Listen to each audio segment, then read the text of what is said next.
Good morning, everybody in baseball land and YouTube land. It's your buddy Choppadong, and I'm coming at you with a Monday morning 9-game slate hyper simple breakdown where we're going to blow through the entire slate top to bottom, and we're going to pick pitchers, we're going to pick bats, and we're going to show a couple of things, being that it's Monday, that are going to get our week off to a good start. So welcome in. Thank you for joining me. If you've never found me before, you can always find me out here on Twitter at Choppadong. I love to answer questions back and forth, but notably, I am a content editor and senior contributor inside DFSArmy.com, who also brings you this little show, this little YouTube channel, whatever you want to call it. Go head down into the comment section, click the link, dfsarmy.com, use the coupon code CHOP, C-H-O-P, tell them I sent you there. And if you want to become a better player, you need to contemplate picking up the content tools and coaching that we offer on any sport. I talk baseball, football, hockey, my main sports, but we dominate NASCAR. We do a lot of PGA. We've had great MMA results the last couple of weeks too. So really any sport that you want to play or that you want to learn, we probably cover, and we probably have the experts in place to teach you how to get better at the game. And that's really what we're trying to do, is just make you a better player. I try to break things down in a hyper simple fashion that will get you pointed in the right direction for your own research. You learn my process, you expand on it, make it your own, and typically you're off and running. So let's put the fundamentals in place, and let's look at the first thing that we want to look at on a Monday morning anyway. It's kind of like overall team numbers. Let's get a look at who's scoring runs, who's not scoring runs, maybe who's allowing runs, who's not allowing runs, because these are going to give us general ideas of general matchup bonuses that we might be looking at when we see what team's playing who, and then when they switch up midweek or towards the weekend, who's playing who, and give us a little bit better idea if these offenses are going to continue rolling or if they're going to maybe get shut down. I will go to a FanGraphs, I'll click on leaderboards, I'll go to team stats, and I will click on the batting. I will set it up on a 14-day sample size, and I will scroll down and just sort by runs scored. Simple. Over the last 2 weeks, what team has scored the most runs? And I'll write down the top 10. Boston, Colorado, Boston, Arizona, Houston, Chicago, Texas, Kansas City of all people, Cincinnati Reds, of course, had a great series, Yankees, Angels. These are teams I want to kind of keep an eye on. When I see Boston earlier in the year, wouldn't have played Boston with your money, but now I will, absolutely, because they're finally rolling again. I would have played Seattle every single day, and I did, but I won't anymore because they're just not scoring a lot of runs. So I'm going to watch this trend as the year comes and goes, and we're going to see. Now I will also I'll reverse this and look at who the teams are that are not scoring runs: Miami, Cleveland, Baltimore, Toronto, Pittsburgh, Tampa Bay, New York, Seattle, who was just ripping the cover off the ball the first 2 weeks of the season, Detroit, Washington. These are teams I'm typically not afraid of. When my pitcher matches up against these offenses, it gives me a little extra confidence that this team is struggling to score runs. It makes my pitcher feel a little safer. Okay, so that's really all I'm going to use that for. I'm not going to go overboard and go nuts with this stuff, but I'll do the same. I'll click over to pitching, team stats, last 14 days, and I will scroll down to the standard tab, and I'll click on the runs. Earned runs, I don't care what you sort by, Sierra, XFIP, whatever you want to use is fine. I just want, bottom line me, earned runs or runs, doesn't matter. Run crosses the plate, I want to know what teams allowing a lot of them to do it and what teams are not. So I look at the teams that are pitching poorly. They're allowing a lot of runs. And I'll write these down: Colorado, Pittsburgh, Chicago, Washington, San Francisco, Detroit, Milwaukee, LA, Mariners, Texas Rangers. And the reason I write these teams down is when my offense that I want to stack for the day, I notice I'm coming across a weaker pitcher, and then I look and I see that this team is also allowing runs. It tells me the bullpen is bad, starting pitching is bad. I don't need to panic on the fourth inning when they haven't scored a lot of runs, because the bullpen's coming and this team tends to allow runs. Gives me a little bit of faith, gives me a little bit of confidence in my stack on the day if it happens to be targeting one of these teams. It's just a good idea to have a general idea of what you're looking at. And then, of course, which teams are not allowing runs. Tampa Bay, don't want to tackle Tampa Bay right now. Chicago, don't want to tackle. I mean, my Cardinals just got swept. Don't want to tackle Chicago right now. Cleveland, Boston, Padres of all people. Now, most people would see the Padres and go, okay, I'm not too worried about them. Well, right now you should be, because they're pitching pretty well. They're playing pretty good defense. New York Mets, Phillies, Diamondbacks, Astros, Dodgers, etc., etc., etc. If you write these down, now you've got it done for the week. You can check it again midweek if you want to, or you can just run again until next Monday. and not worry about it. And that's typically what I do. I write it on top of a page, and then as I blow through my notebook through the week, I go back to this particular page, dog ear it, do something, and then I quickly glance at, oh, is this team facing is this pitcher facing a team that gives up runs, whatever. How do I feel about my stack, etc. Just a little tip in the side of my head that I would check. Now, if I have time, which I don't today, but if I had time, I'd go to player stats, and I would do a very similar situation where I would go last 14 days, and then I would find a catch-all metric like a WOBA, or this is team player pitching batting, and I would go find me a WOBA stat or a OPS. I like OPS when I'm just kind of trying to catch all. OPS is on base plus slugging. It's the same as WOBA in a lot of cases. It's a little bit different measurement, but it tells you largely the same thing. And I would find that in these other tabs like advanced or something, but I would sort by WOBA or something like that. And then I would look, oh, Eduardo Escobar. Did we mention him a lot last week? Jose Abreu, Sogard, Hoskins, Dozier, Chavis. And I'm going to go down this list, and I'm going to kick on to different positions maybe, see what shortstop is performing, write down the top 5 or 10, DeYoung, Baez, Rodriguez, whatever. And if I find these guys in a good spot throughout the week where they're facing a soft pitcher, they're on a team that is scoring runs, they're going against a team that is allowing runs, I'm going to love that guy a lot because he's also hitting the ball pretty well. And that's just another way to find a trends tab that I find inside DFS Army using the research station. However, and that was what this tab was designed to do, but I went ahead and did it anyway. I will also go through the day's slate and take a quick look. I want green. I use RotoGrinders for this. There's other places you can use. Doesn't really matter. But look for something that also gives you the weather. And go scrolling down, and I can see 6 o'clock, 6 o'clock, 7 o'clock. So I'm in the evening game, 7, 7, 2 domes. 7, 8 o'clock, probably a smaller slate starts here, right? Okay, green here, still 8 o'clock in a dome. 10 o'clock, so probably a 3-game slate on the 8 o'clock starts and probably a 2-game late slate. If I get lucky, they combine the 2, give me a 5-game slate. But I've got no weather concerns today. We'll talk a little bit more when we find weather concerns like yesterday or other days. You can point them out really, really quickly and just scratch that team right off your list. Or, put it in your head that I'll play the bats, but I won't play the pitchers, whatever. And this just happens. It's a routine. You go through a routine every day. You get up, you shower, you brush your teeth, you head off to work. You go to Starbucks or you don't go to Starbucks, whatever it is. You get comfortable inside your routine. And it makes it a little bit easier to handle whatever life throws at you. As long as it's not a severe car accident in an intersection, you get a little bad traffic one day. Okay, it happens. Your wife calls you bitching and moaning that you didn't do the dishes or whatever last night. That happens. You're in your routine. The majority of your day isn't going to change. It's going to look something like this, something that you can count on. And then when life throws you its little hurdles and its little potholes, you can kind of duck and swerve and dodge a little bit. And that's the way DFS also gets played oftentimes.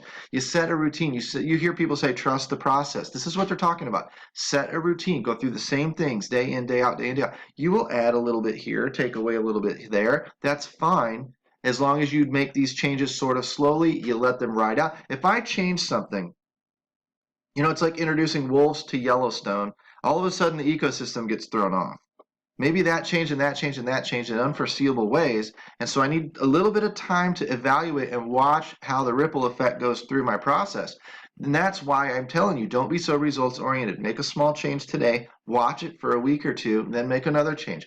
Don't go changing all willy-nilly all over the place. I'm going to listen to this coach today, and I'm going to listen to that coach tomorrow. You're never going to get into a routine. You're never going to get comfortable. You're never going to settle into a process that you can count on day in and day out that's going to make you a more confident and a more stable and a more, a little bit more consistent player. Okay, so this is just why I walk you through this thing, is so you can emulate my process. And then if 2 months, 3 months from now, you've completely scrapped it, fine, that's on you. But it works for me, and so I keep doing it day in and day out. Another thing that I do is I go to Notorious's RotoGrinders first look page. And I don't look at much of this stuff. I don't care about WOBA, ISO, all that crap. I'll worry about that later in my own process. What I do look at is K percentage. I will sort by K percentage, and I'm going to start writing these pitchers down. I want pitchers with massive upside on the slate, right? And I want them facing teams that strike out a lot, right? And when I add these two together, 35-1 and 22-1, I get a metric I call K-score. It's a sliding scale because it allows, the better, the higher the strikeout team they're facing, it's going to give that pitcher upside. The higher his own strikeout upside is, it's going to give him a better matchup or better upside. So I'm going to watch who's maybe a little capped or who's maybe set to perform. Give me a lower strikeout pitcher facing a bigger upside team, and I might put that pitcher on my radar, or vice versa. If it's a great strikeout pitcher that has a low strikeout team, then I might take him off my radar because he doesn't quite have the upside today that he would if he was facing a worse team. And these are the things that I'm thinking about when I'm trying to identify pitchers. I'm not going to use a ton of different parameters to identify a pitcher because logically high strikeouts works because high strikeouts buries earned runs. You can allow 3 or 4 earned runs if you strike out 10 guys.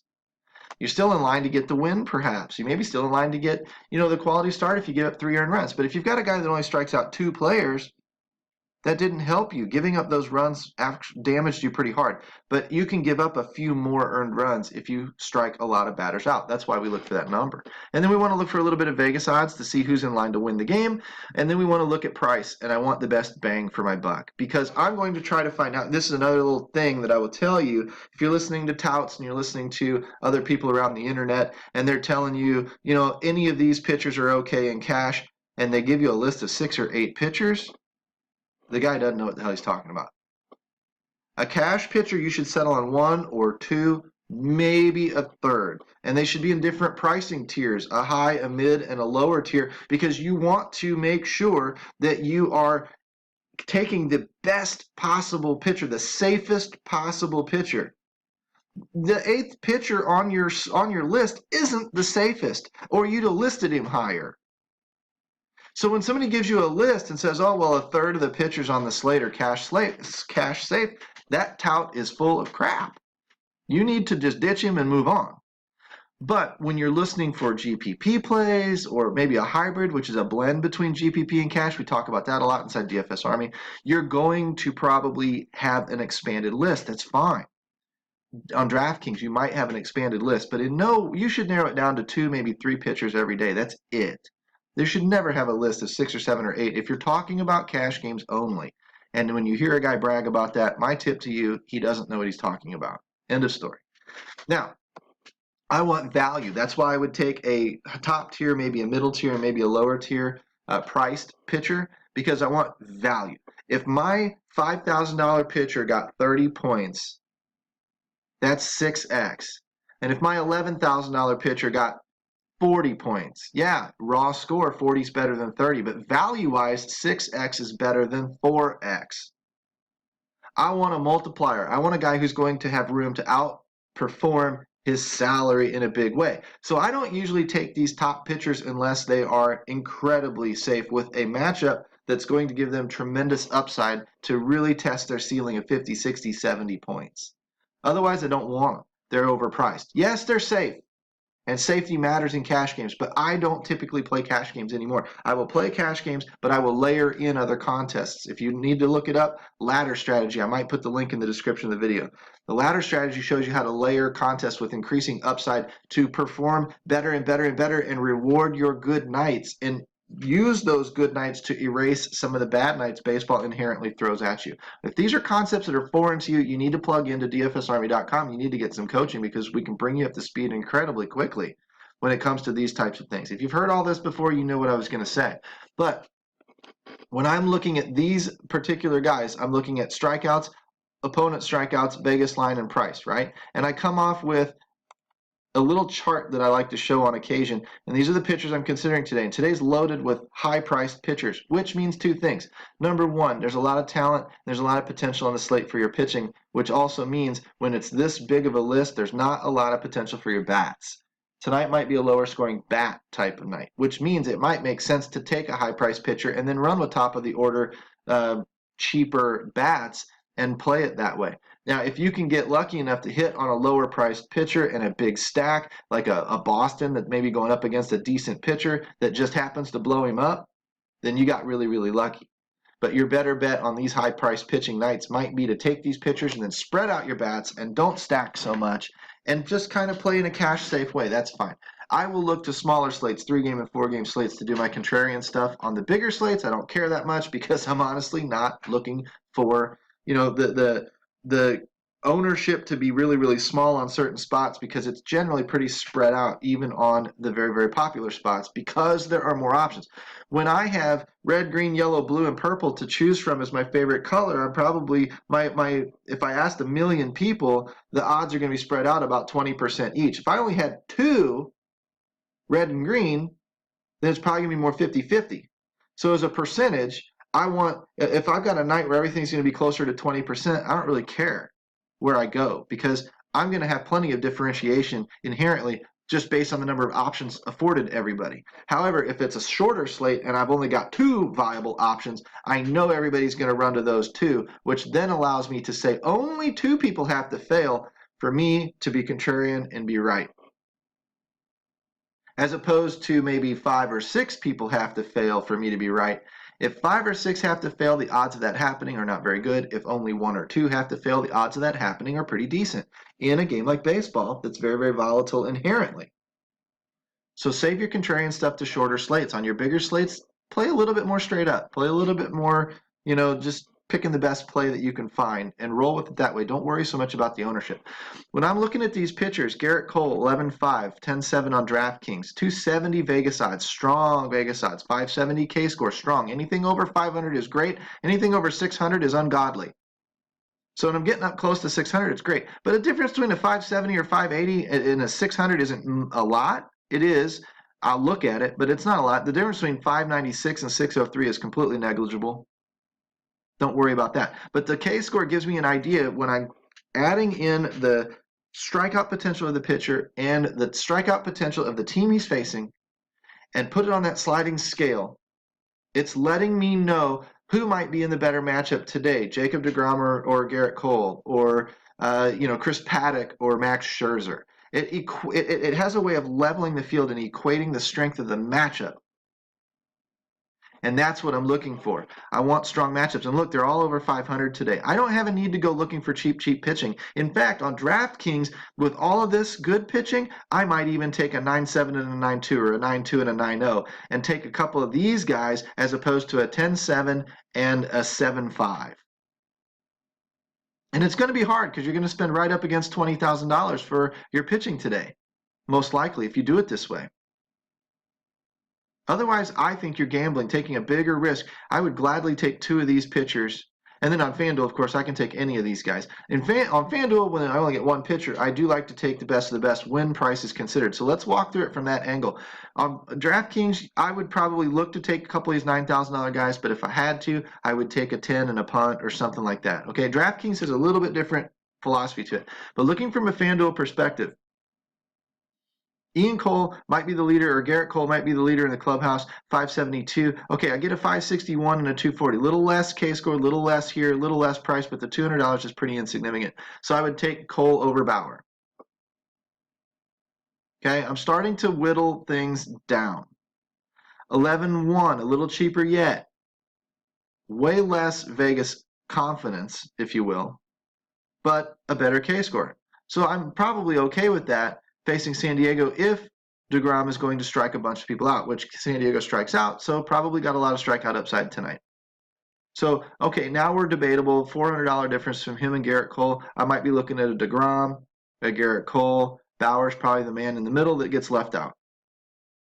Even though he's got the 240 Vegas odds, the 560 K-score and the 596 makes a little bit of a difference to me because I'd rather take the upside. Then I don't. Chasing the win is fluky because it might be going into the 7th inning, 2-2. You chase, deGrom out of the game. The bullpen comes in and gets the win. What are you going to do about it? Wins are fluky in baseball. Scherzer minus 105. So Vegas odds I do consider, but I don't consider them a ton. I'm really looking for strikeout upside, price, a little bit of what I know about the opponent. Milwaukee can be dangerous. Max Scherzer might want to watch out. He's $1,000 cheaper than Cole. He's $600 cheaper than deGrom. He's got the same Vegas odds as deGrom, but way less than Cole because he's not as safe, according to Vegas. He's got more of a GPP play. Tons of upside. Not a real safe situation for him. That's what this is telling you. priced near the same. To take that kind of risk, I would want more than $1,000 discount. So Scherzer probably out for me tonight. Now GPP play, I'll have some exposure to him if I build 20 lineups or 100 lineups or whatever. I will definitely have some exposure to him because as a GPP pick, he can win the slate. We all know that. Blake Snell, 9,900, 9,700 on DraftKings, minus 195. It's up there with the minus 200s. 552 K score is not bad. Arizona's a little bit dangerous. Don't know that I like Snell tonight compared to a DeGrom for $200 more. I don't get the Vegas love, but I do get a little higher K score. Chris Paddock, now we're talking down what? We're getting close to $2,000 discount. Now is it enough to be an underdog? I don't know. Compared to a small favorite, yeah, the underdog and the favorite doesn't matter much. The 528 K score, I'm not a fan of. When I could take a 596, it's a big difference there. And then I look at the 9,200 for $2,000. Okay, I probably pay the $2,000 and stay with DeGrom. Cole Hamels, now we're $2,000 cheaper again. Minus 250, big Vegas love, 508 K score. Would I take the higher Vegas odds and the lower K score? I don't know. I might, because if I do pick up the quality start and the win, I get the 10 points. That's as good as 3 extra strikeouts. Maybe that's the difference here. So I would probably debate the savings. I would have DeGrom and Hamels on a short list right now. Look over here, 4 out of 5 starts over 30.6 Ks on average over the last 4 out of 5 starts, facing a bad offense in Miami, which we saw, if you noticed, from the very beginning of the FanGraphs team stats. Looking at Miami, they're the worst scoring offense in the league over the last 2 weeks, scored the fewest amount of runs. So that's a little safer boost for him. See how this all ties together? To give me little bitty tips, little bitty check marks, and little bitty columns that start to add up to a pretty strong overall play. I would consider DeGrom 1, Hamels and Garrett Cole probably tied for 2. Walker Buehler, 8,700. I wouldn't probably go a lot lower than this on FanDuel, minus 140. 488, I'd like to see a higher K score than that. So probably won't be using him, especially compared to Cole Hamels with the minus 250 and the 500. Higher K score, much higher Vegas odds. $300 difference in price. I like Hamels a lot better than Walker Buehler. Then I look at Walker Buehler's game log, and he's up and down, up and down, up and down, where Hamels has been more consistent.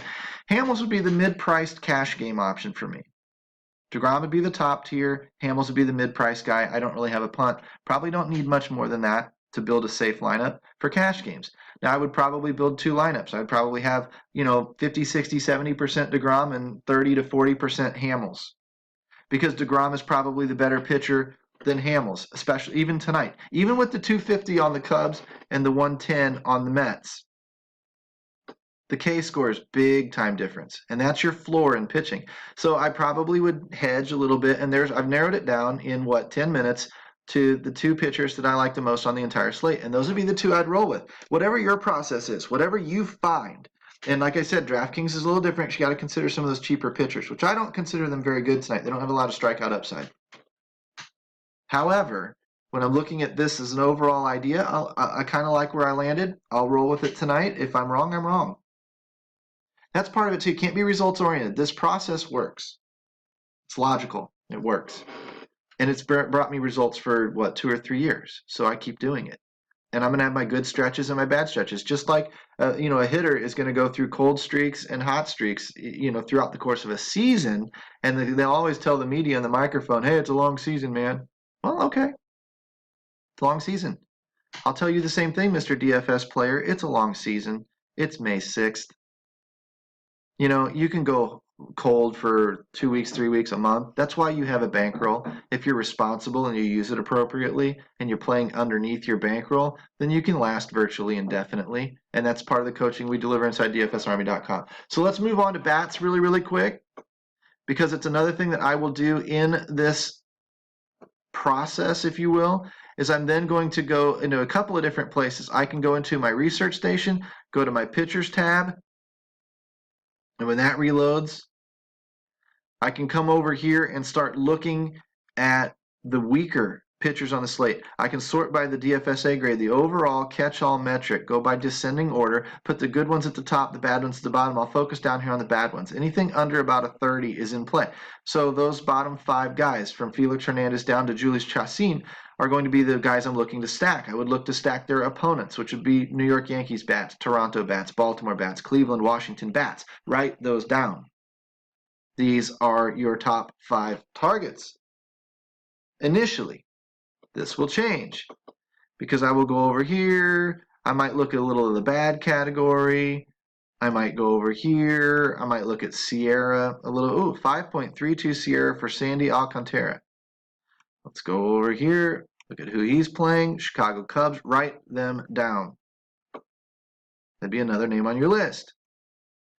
Anything over a 5, up close to a 5 is something you need to be writing down. These guys are doubling down, right? Stronger matchup, especially here facing Martin Perez and Alcantara. Those are your higher ones. Merrill Kelly at a 4.74. Tampa Bay, write them down. These are pitchers that are liable to be a little shaky, according to their Sierra. This is the ERA they should be pitching to. Another thing that I will do is I'll go back into the first look article, sort by Sierra. Alcantara, hello. And I'll write these guys down, kind of down into the 4.5 or the 5 range, right? Chicago, Toronto, Cincinnati's not on this slate. Tampa Bay, Washington, Cleveland. Any duplicates in there? I see a couple. Put a check mark by them. Because these are 2 different sample sizes here. One might be using as 2019 only. One might be using 2018 and 2019. The numbers are not matching, so they are different sample sizes. So use them both, whatever. Now, my favorite thing to do, scroll down a little farther. And I'm looking at the offenses and which pitcher, which team offense hits well versus a pitcher, lefty and a bat. This is basically Cole Hamels gives up a 318 WOBA to left-handed bats, a 344 to right-handed bats. Okay? So he struggles against righties, so you might consider stacking right-handed bats. He's not great against lefties, although he's one of our better pitchers tonight. So it contradicts itself, which means you might feel a little less safe about that matchup. The other thing you can do is you can come down here and see double blue and go ding, ding, ding, Yankees. Boston. Boston is facing John Means, who gives up a 462 to lefties and a 416 to righties. Hello. John Means struggles against bats. Stack Boston. It's an indicator. Boston's running hot, second most scoring team in the league right now. Just looked at my list for that. So the momentum is there. Something you can play off of. Cincinnati's not on the slate. They would be a decent target again. Down here, LA Dodgers, okay, but there's really not a lot on the slate because look at all the red. These are good pitchers. So you've really got to target what you can and hope it pans out. So you might write down Seattle, New York, Toronto, Baltimore, Cleveland, Washington, Chicago Cubs, Tampa Bay, Boston, right? And that's a lot of teams. We want to narrow that down the best we can. I would put a check mark next to New York Yankees, Toronto, and Washington, and maybe Boston because they're facing not only bad pitchers, but their teams are scoring runs, and they're facing pitchers that happen to give up runs to both sides of the plate, happen to have trouble against both sides of the plate. If you wanted to use implied run total, you can. It's based on Vegas odds, though, and an arbitrary over-under that is based more for betting. It works okay. We have better things to look at. So if I go back in here to the research station, I would go to my trends tab, and then we'll wrap this up with this. Notice I'm not spending a ton of time on bats today. That's because the pitching is strong. So I'm just going to pick what I can. I would sort by the L7 WOBA column here and put it in descending order. And then I would say, let's say I want to start with Boston. Mookie Betts, Michael Chavis would definitely be on my radar, along with some Rafael Devers again. They've been on there for 2 or 3 weeks. Waiting for J.D. Martinez to get hot. Waiting for Xander Bogaerts to heat up. Benintendi, Bradley, whatever. But while Benintendi's hitting a 243 down from a 339 2 weeks ago, why the hell would I take a descending player? That makes no sense to me ever. Yet people will do it. They'll stack the crap out of him. And if he has a good game, people will think, man, it was a Benintendi call. Great call. Woohoo. I will tell you, horrible call. He's hitting for a 243 WOBA. He's not seeing the ball well. He's not putting good swings on the ball. And I have the evidence right there. Horrible call. You got lucky. Same thing, if Betts doesn't have a decent game, score you 9, 10, 12 fantasy points, you got unlucky. But it's a different way of doing things. That's my way of doing things. Maybe you like it, maybe you don't. I would look at who else? Maybe Chicago Cubs. Rizzo, Contreras, Schwarber. Boom. Look at this, up from a 186, Ben Zobrist. I know he's back in the lineup, whatever, but 186 over the last 14 days to a 380 over the past week. That's a big jump. That's hitting the ball well. That's somebody I would consider as part of my stack. These four are all viable. You know, and if David Bodie ended up in my stacks, that'd be okay too. Chris Bryant's numbers will come up after hitting a grand slam last night. You know, but he's not hitting the ball as well as he was over the last 2 weeks. Meaning most of the good games were 2 weeks ago, not last week. So he's cooling off, perhaps. If I look down a little bit further, I'll show you Cleveland made the list facing a weaker pitcher. Cleveland isn't hitting well. They're one of the lower scoring teams in the league right now. And you've got a couple of bats you could use, which is neat, but look at how bad it drops off. Not even in the 300s. 200 WOBAs is telling you why they're not hitting the ball well. New York Yankees. I know we're at 30 minutes, so I'll let you go. Gary Sanchez of court. Look at this. All over 400, all in play. All the way down to Luke Voit. Sanchez, Maben, LeMahieu, Torres, Voit. All in play. That's outstanding. No wonder they're one of the higher scoring teams in the league right now, right? Ninth most. Probably came up from very middle of the pack last week to this week being one of the higher scoring teams. And if this continues, they'll be top 5 team next week. And we will have caught the train a little early. Last one, Toronto. I haven't looked at Toronto for a while. They either haven't been on my slate or they haven't been in a good matchup. So 3 guys, Sogard, Drury, and Grichuk. I like it when Grichuk's heating up. 310 over 410. I like that. He's ascending. I like that. Let's take a quick look at his L7 ISO. 179. He's not hitting for power right now. It stinks because let's take a look at his hard BABIP. If you don't know what that is, it's a combination of hard contact and batted balls in play, and he's not doing well there either. Okay. The guy to look at hard BABIP-wise might be Vladdy. Vlad Guerrero is due. I haven't even watched the kid yet. I don't even know. I couldn't pick him out of a lineup yet. Oh, some great DFS guy you are. You don't follow the league. No, I play daily fantasy. I evaluate daily. And if the Toronto Blue Jays are not on my slate, I don't pay attention to them. I can look at these numbers later when it becomes relevant again.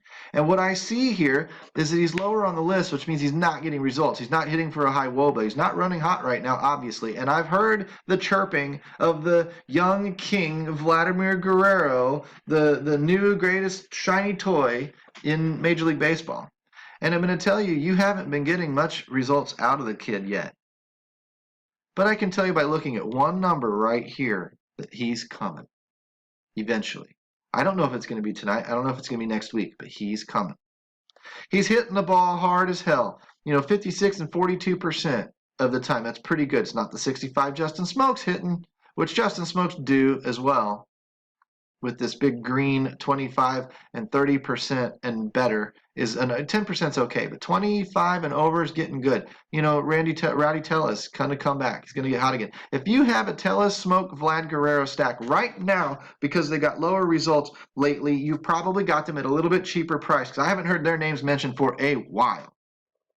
And DFS prices come down slow. You're probably looking at a decent spot tonight and a decent place in a GPP to throw those 3 power bats out there.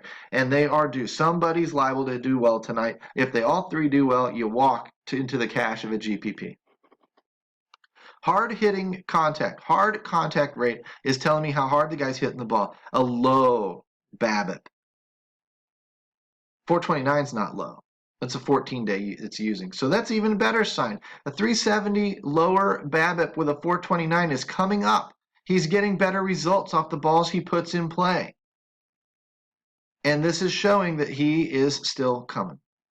Low 300, 235 is even lower for Justin Smoke. 250 and 250 for Vlad, right? Is telling me they are not getting lucky. They're hitting the ball hard, but they're not finding holes in offenses. So either they're hitting into shifts, which I don't know, so I haven't watched a Toronto game in a long time. Either they're hitting into shifts, or they're hitting it right at people, which is hitting it into a shift sometimes, or they're just getting unlucky. Guys are making a diving catch, throwing them out, whatever. But they're due. Eventually the ball will start finding gaps. It will start leaping over the wall instead of getting caught at the warning track, whatever the case may be. This number tells you these guys are on the come. These guys are coming up. And when Vladimir Guerrero hits the ball over the fence repeatedly. 2,700 is dirt cheap. This is just another way to find these things. I have my way, you'll have yours. Come inside DFS Army, take a look, take a shot, ask the coaches, what's your process? What do you do? Find a coach, hitch your wagon to his train, ride it for a few weeks. If you don't like it, then maybe contemplate switching, but don't switch after 3 days and say that coach failed me, that coach didn't work. It's insulting, honestly, to the coach and the work he puts in. All of our coaches are successful, but we have a million different ways to skin a cat. If you like my method, use coupon code CHOP, CHOP, trigger that 20% off discount. Get your butt in here today. Start winning today. It's been a hyper simple breakdown. It's a long breakdown, a lot of information to process. Hopefully throughout the week we get shorter and shorter. I keep saying it all the time. My videos always run 20 to 30 minutes, but there's a lot to process. I take the time to teach you because I want to prove to you that I do the same thing inside the Army when we talk, when we have discussions. I will take the time it takes to teach you the numbers, to teach you how to get better. Allocate your contests, manage your bankroll, become a complete player. And I can also tell you who to go talk to, other coaches at other sports and things like that. So if you like us, dfsarmy.com. It's down there in the description of the comments section. Give us a click. Give me a like and a subscribe while you're out there. Hopefully this was 30 minutes of your time well spent and it directs you to winning lineups today. Let me know how I turn out. Comment if it worked out well for you. That'd be great. Tweet me, whatever it takes. And hopefully I talk to you guys more out on social media and more importantly inside our coaching rooms inside dfsarmy.com. Take care. Have a great Monday. We'll talk to you guys tomorrow or Wednesday whenever we can get around to it. And hopefully we break down some small slates coming up here soon too. Take care and have a great day.